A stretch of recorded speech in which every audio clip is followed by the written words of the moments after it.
Yeah, we back. Now today's gonna be a quick video. We're gonna be talking about the conflict in Congo and Rwanda. Now today we're gonna be talking about the topic of sanctions. Now you know a lot of sanctions have been coming down on Kagame's regime due to his aggression against the Congo. Now recently, Kagame actually scored a diplomatic victory, right? Because one of the sanctions on the table were sanctions coming from the European Union, more specifically the cancellation of the deal they signed with Rwanda in regards to giving them access to critical minerals and certain natural resources that are used to power up certain industries and supply chains. I believe that deal was signed back in February of last year. Take a look up on the screen. The European Union and Rwanda signed a memorandum of understanding on sustainable raw materials value chains. Now, recently, due to the conflict going on in the region, this contract has been the subject of public backlash, right? The European Union has come under fire and they have been faced with the pressure to cancel the contract, cancel the deal. Because due to this agreement, Rwanda is contractually obligated to supply the European continent with natural resources and critical minerals that, unfortunately, the destabilization of the Congo is necessary in order for this to happen. So recently in the European Parliament, they have been pressured to not only sanction Rwanda, but also to terminate this agreement.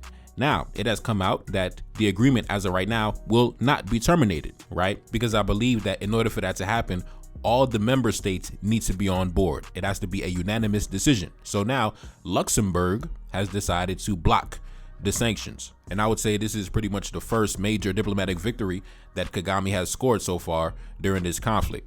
Now, of course, I'm not surprised. Like I said before, to me, when it came to these sanctions were simply a matter of optics. Mainly due to the public backlash, these governments, these nations are pretty much operating in a reactionary manner in order to save their image in the public, right? In order to save their public image. But when it comes time to actually disrupt their economic interests, as you can see, they're very hesitant to take it all the way there. You see, when it comes time to canceling, economic aid, when it comes time to canceling military aid, that's easy, right? But when it's time to, terminate the agreement, when it comes to having access to the natural resources, now all of a sudden, there's no unanimous decision. Now they're hesitant. Now you got tiny nations like Luxembourg coming out the bushes trying to block the sanctions. Anyways, man, let's get into it. But before we get into that, you already know, album out now. Album available everywhere. Apple Music, Spotify.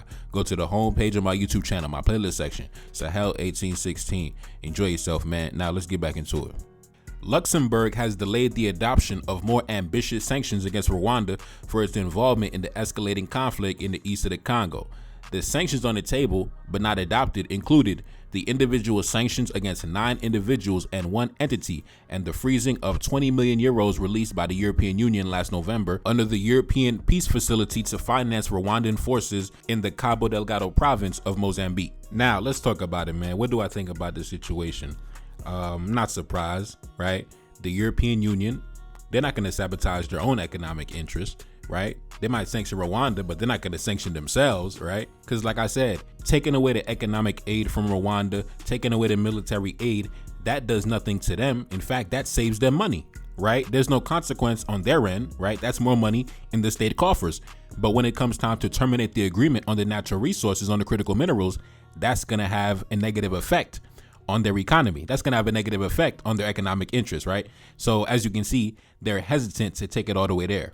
Now, when it comes to the Congo, you have to understand the geopolitical situation surrounding the Congo and the biggest players involved when it comes to the critical minerals. As you know, Congo is a major player in regards to certain industries and technology, right? Because the critical minerals coming out of the Congo is used to power up certain industries. For example, the cell phones, the tablets, the electric vehicles, the batteries, etc., etc. So currently there's kind of like an economic war happening between China and the Western nations, because China has the biggest foothold currently in the Congo.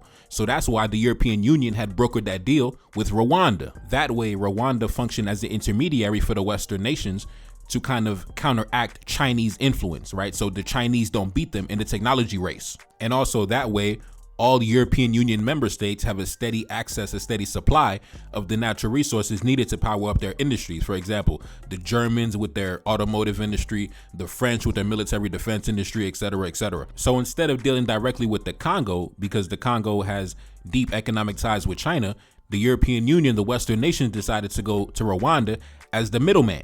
Now, enter the United States. Now, here's where things get interesting. The United States doesn't really have too much of a foothold in the Congo. Now, of course, American companies also need these minerals, these natural resources to power up their industries also.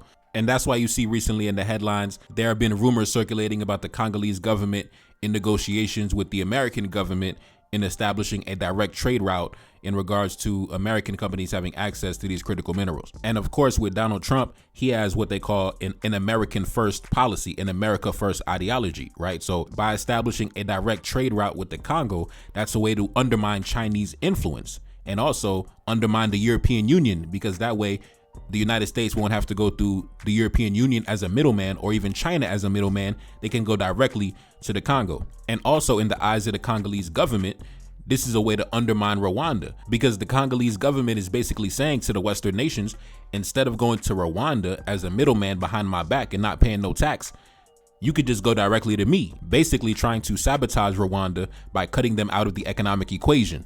And if you ask me, I believe that played a big role in why the European Union has been hesitant to apply sanctions or terminate the agreement in terms of the natural resources, because if the United States establishes a direct trade route with the Congo and the Chinese already have a foothold in the Congo, then at that point, if they terminate the agreement with Rwanda, then they're going to be left out in the cold, right? The European Union is no longer going to have access to the natural resources. Meanwhile, the Chinese and the Americans are going to have direct access. So I believe they're protecting their economic interests and their economic standing, because if they terminate the agreement, that would also be like sanctioning themselves, right? And they're not going to do that. They're not going to sanction themselves.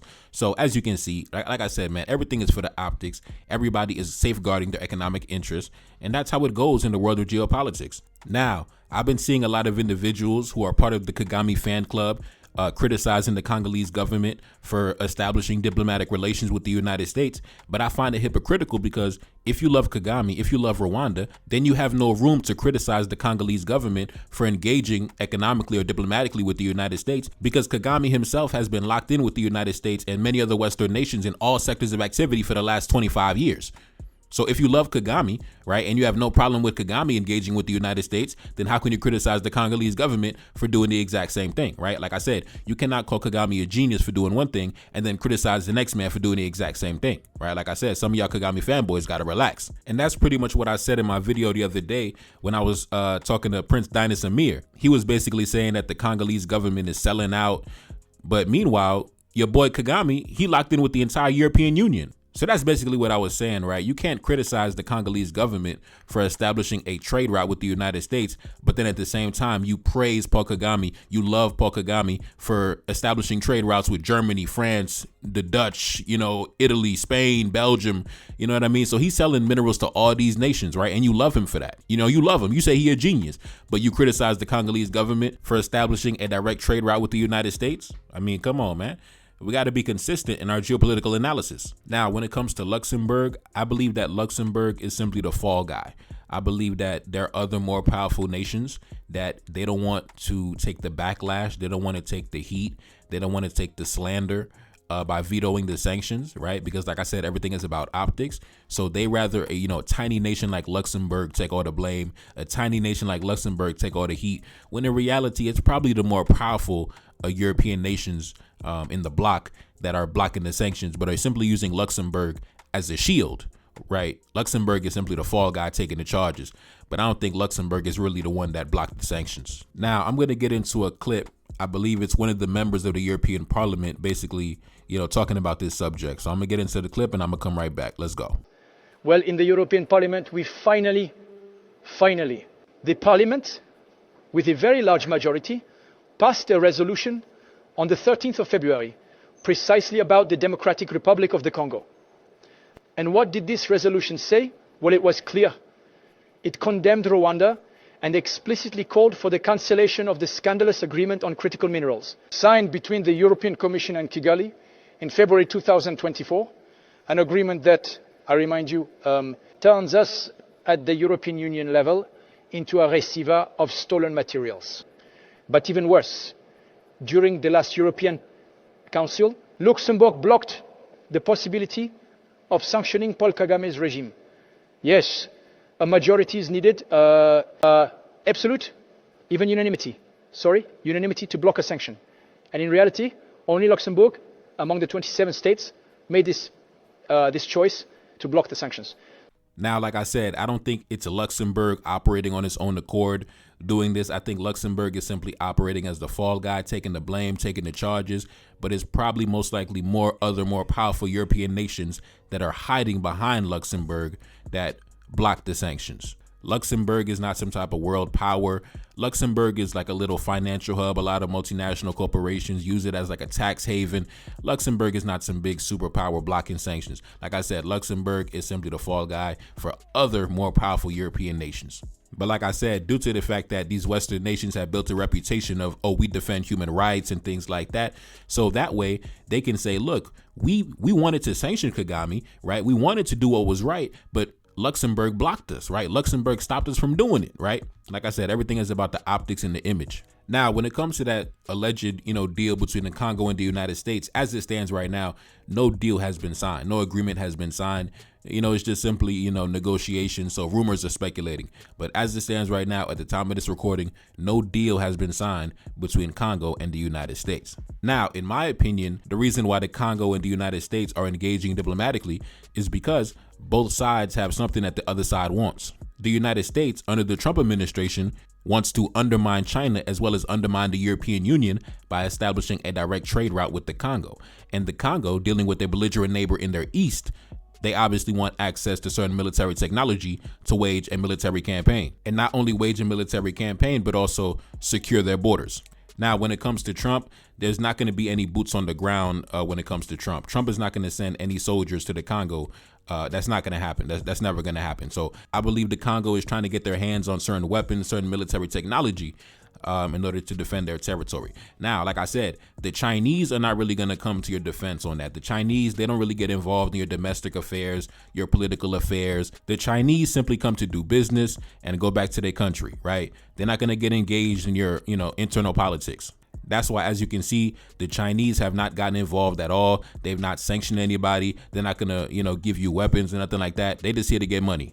Now, the United States, on the other hand, right, they're different, right? Yes, they want to come and get money too, like the Chinese, but they'll actually, they'll actually engage with you when it comes to your internal politics, right? They'll actually, engage with you on military cooperation and things like that. As you can see with Rwanda, right? Rwanda was able to establish the foundation and rebuilding of their economy, as well as establishing its military by its partnerships with the Western nations, in particular, the United States. I believe the United States has been Rwanda's biggest military partner for several years now. And when you look at the weapons and the equipment that is being used by the M23 as they go into the Congo and capture certain cities and towns, a lot of those weapons, they come from these same Western nations, right? So Rwanda is arming itself through its military partnerships with the West. So that's why I don't really understand the hypocrisy from the Kagame fan club criticizing the Congolese government for going to the West to defend themselves against the Rwandan aggression, right? So Rwanda can arm themselves with the West, but Congo can't defend themselves with the West. So Kagame is a genius for selling smuggled Congolese minerals to the West,